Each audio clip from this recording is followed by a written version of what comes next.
Saudara, hanya dalam 2 pekan, kebijakan soal tes PCR bagi penumpang pesawat berubah-ubah.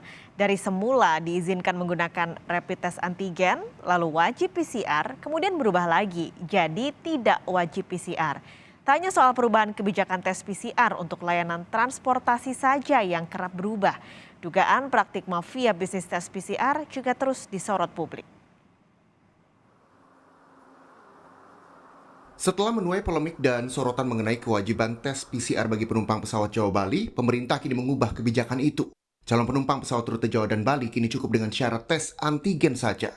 Padahal pekan lalu pemerintah masih menerapkan aturan wajib PCR dan menurunkan harga menjadi Rp275.000 untuk tes PCR. Akan ada perubahan, yaitu untuk wilayah Jawa dan Bali, perjalanan udara tidak lagi mengharuskan menggunakan tes PCR, tetapi cukup menggunakan tes antigen, sama dengan yang sudah diberlakukan untuk wilayah luar Jawa, non-Bali, sesuai dengan usulan dari Bapak Mendagri. Perubahan kebijakan pemerintah terkait aturan transportasi ini berubah dalam 2 pekan. Jika dilihat pada sebelumnya, 18 Oktober 2021, syarat penerbangan Jawa-Bali wajib menyertakan hasil tes PCR 2 kali 24 jam meski sudah divaksin 2 kali. Kemudian pada 27 Oktober 2021, masa berlaku tes PCR untuk pesawat berubah menjadi 3 kali 24 jam. Selanjutnya, pada 28 Oktober 2021 berubah lagi. Penumpang pesawat di luar Jawa-Bali boleh gunakan tes antigen. Dan pada tanggal 1 November 2021, pemerintah kembali mengubah aturan, yakni tes PCR tidak lagi menjadi syarat terbang.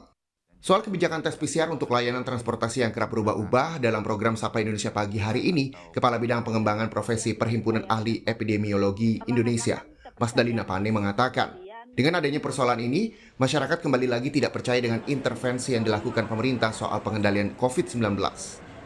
Permasalahan tentang PCR ini, masyarakat kembali lagi menjadi tidak percaya dengan berbagai intervensi yang dilakukan oleh pemerintah. Keseriusan ketika menekan PPKM dari sejak PPKM darurat sampai sekarang jadi luntur gara-gara ini ya, begitu ya Bu Mas Dalina ya?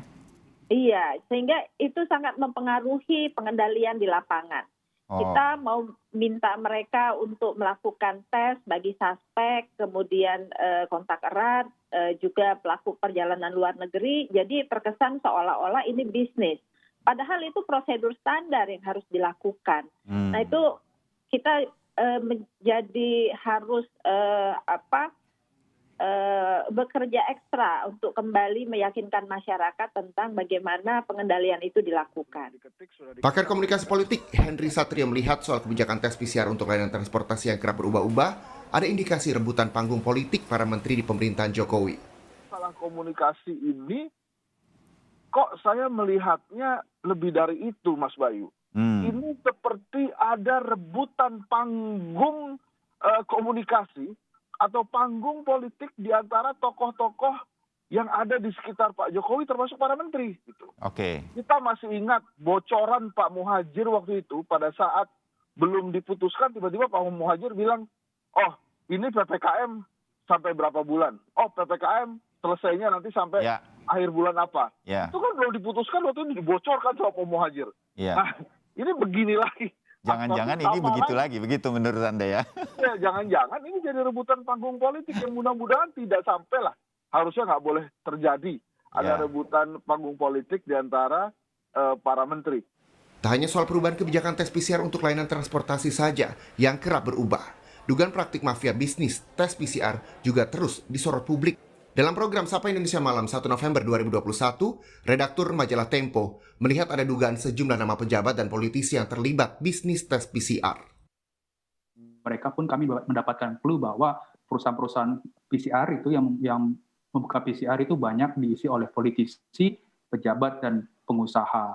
Kalau kita bedah juga dokumen-dokumen yang kami dapat itu, kalau kita bedah tuh mereka rata-rata biasanya kayak pertambangan, tiba-tiba mengeluarkan jasa PCR. Dalam liputan investigasi majalah Tempo, salah satu pejabat yang diduga memiliki bisnis PCR adalah Menko Kemaritiman dan Investasi Luhut Binsar Panjaitan.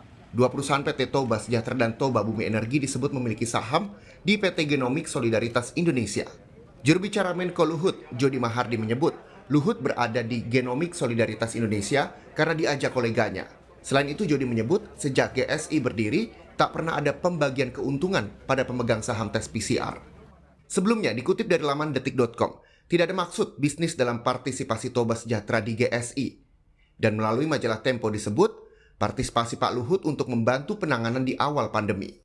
Dalam program Sapa Indonesia Malam kemarin, tenaga ahli utama Kedeputian 2 Kantor Staf Presiden Abraham Wirotomo mengatakan, soal penentuan harga PCR sendiri merupakan hasil audit dari Badan Pengawasan Keuangan dan Pembangunan BPKP, bukan keputusan 1 atau 2 orang. Penentuan harga PCR itu ditetapkan melalui audit dari BPKP.